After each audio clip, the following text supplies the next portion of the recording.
एक आदमी था, सीख लो, थोड़ा उदाहरण से बता रहा हूँ। एक आदमी था, बड़ा आदमी था, धनी। उसने मंदिर बनवाया, बड़ा सुंदर मंदिर बनवाया। और मंदिर बनवाने के बाद लिखा कि इस मंदिर की व्यवस्था में अगर कभी किसी समय व्यवस्था कमजोर हो जाए तो मंदिर के शिखर में 100 स्वर्ण मुद्रा रखा गया है। जब कभी मंदिर की पूजा पाठ व्यवस्था में कमी आ जाए तो 100 स्वर्ण मुद्रा लेकर के बेच करके मंदिर का कार्य बढ़िया से चलाया जाए। शिखर पे है। और मंदिर बनवाए, जो बनवाए थे उनके पुत्र, उनके पौत्र थोड़ा धार्मिक कम हो गए। जब धार्मिक कम हो गए, धन की कमी आ गई, धीरे धीरे गरीबी आ गई, गरीबी के बाद दरिद्रता आ गई। तो कहे क्या करें? जब पढ़े तो इसमें लिखा कि मंदिर के शिखर में 100 स्वर्ण मुद्रा है, उसको बेच करके काम किया जाए। अब उन्होंने सब लग गए मंदिरवा तोड़ने, और पूरा मंदिरवा एक ईंटा तोड़ डाले, कहीं कुछ नहीं मिला। कहा बाबा वो गलत लिख के चले गए थे, बताओ लिखे इसमें 100 स्वर्ण मुद्रा है, एक कौ लोहे को पैसा नहीं मिला। और मंदिर तोड़ा जा रहा, तब तक एक साधु जा रहे थे बाबा। अरे भाई तुम लोग इतना पागल हो गए हो, मंदिर तोड़ रहे हो, कितना पाप ले रहे हो? बच्चों ने कहा महाराज भोजन का ठिकाना नहीं, क्या करूं, ऐसी ऐसी मजबूरी है। और हमारे बाबा देखो ये लिखे हैं, संगमरमर के पत्थर पे लिखवाए हैं, डायरी में लिखे हैं कि मंदिर के शिखर पे 100 स्वर्ण मुद्रा है, और एक कौ नहीं मिला महाराज। कहा 100 स्वर्ण मुद्रा है। आप सब सन्न हो गए, बताओ कि बाबा कह रहा है कि है। कहा महाराज आप देख रहे हो? मैं देख रहा हूं मंदिर में 100 स्वर्ण मुद्रा है,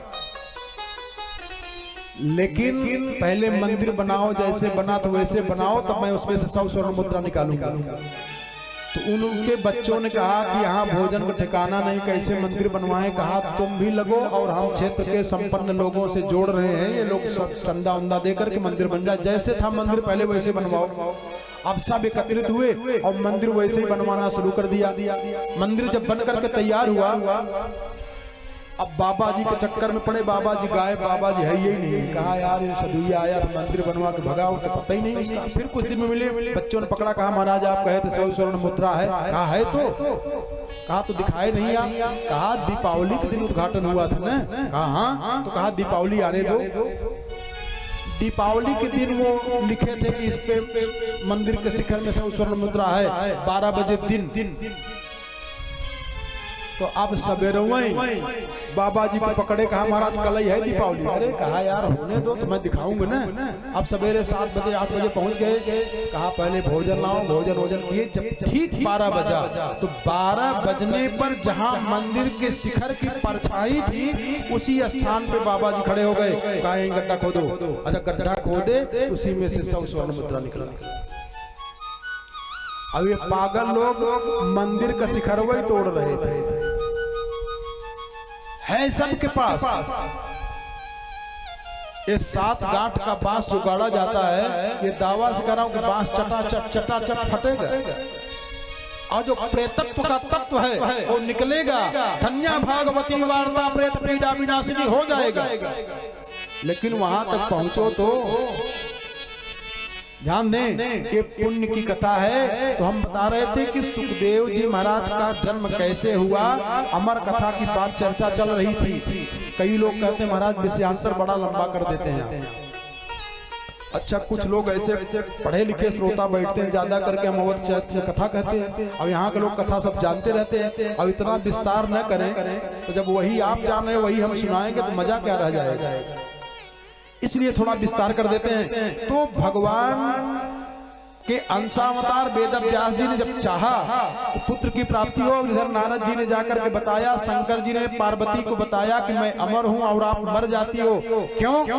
मैं अमर कथा जानता हूं, जरा सावधान होना। तो पार्वती जी ने कहा कि वो अमर कथा हमको भी सुना दीजिए, हम भी अमर हो जाए, आप तो अमर ही हैं। कहा ना, कथा इतनी सस्ती नहीं। फिर जब जिद किया पार्वती जी, तो भगवान शंकर जी कैलाश पर्वत से जंगल में गए, और जंगल में जाकर के घनघोर जंगल में पहुंचे, और बाबा ने डमरू बजाया। डमरू क्यों बजा दिए? इसलिए कि जंगल के जितने जीव जंतु हैं सब भाग जाएं, कोई अमर कथा श्रवण न कर पावे। अमर हो जाएंगे ना। देखो कलयुग महाराज की महिमा ये है, कलयुग की महिमा ये है। कुंभकर्ण की पत्नी का चमत्कार। कुंभकर्ण की जब मृत्यु हुई ना तो उनकी पत्नी एक, नाम नहीं बता रहा हूं, जानबूझ कैसा मत सोच रहा, नाम नहीं जाना, नाम जान रहा हूं। तो कुंभकर्ण की पत्नी ने पता किया कि हमारे पति की मृत्यु कैसे हो गई, तो बताए कि इन लोगों ने व्रत करके कथा श्रवण किया था, इसी वजह से आपके पति की मृत्यु हो गई। कहा अब मैं अपने पति को एक बार मारा गया, अब मैं मारने नहीं दूंगी, इसलिए अपने पति को बचाने के लिए मैं ये क्रिया करूंगी। वो भी प्रयास करती कथा न सुनने पाने को, क्यों? उसी के बल पे कुंभकर्ण की मृत्यु हुई है। भगवान शिव सोच रहे हैं कि अगर कथा का रसपान कर लिया तो अमर हो जाएगा, इसलिए डमरू बजाए। जितने जंगल के जीव थे सब भाग गए और एक तोती का अंडा आम के वृक्ष के कोडर में है। ध्यान देना जरा और ध्यान से समझना, प्रेमी श्रोता हो बता दे रहा हूं, नहीं भटकते रहो, इतनी उम्र बीत गई है जाने नहीं। मास्टर साहब ध्यान दीजिएगा जरा।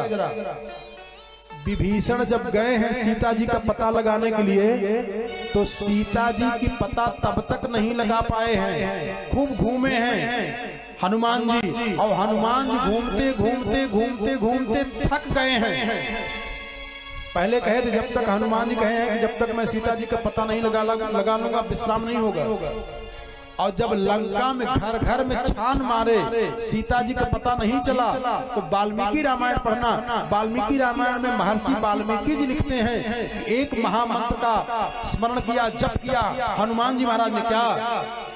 नमोस्तु रामाय स लक्ष्मणाय देव्यै च तस्यै जनकात्मजायै नमोस्तु रुद्रेन्द्रयमानिलेभ्यो नमोस्तु चंद्रार्कमरोद्गणेभ्यः। इस मंत्र का जब जप किए हैं तब अब मोहि भरोसा हनुमंता, अरे बिनु हरि कृपा मिलई नहीं संता। अब मोहि जरा ध्यान देना, संता का दर्शन कब होता है? संत और संता में अंतर है, सब संता नहीं होते हैं, 4 संता हैं गिन करके बस। और एक और उस प्रमाण से जिसको संता बना दिया जाए वो संता हो सकता है। कौन? बाद में बताऊंगा, लेकिन यहाँ देखें हनुमान जी जब मिले हैं तो विभीषण ने कहा अब मोहि अरे भरोसा हनुमंता, बिनु हरि कृपा मिलई नहीं संता। बिना भगवान के कृपा से संता का दर्शन नहीं होता है। और फिर जरा देखें, पुण्य पुंज बिनु अरे मिलही न संता, सतसंगति संस्कृति कर अंता। पुण्य पुंज बिनु, मूल बात ध्यान दें, एकाग्र हो जाएं। घाट पे पहुंचा दे रहा हूं, अगर स्नान करना है तो कर लीजिए सत्संग के सरोवर में।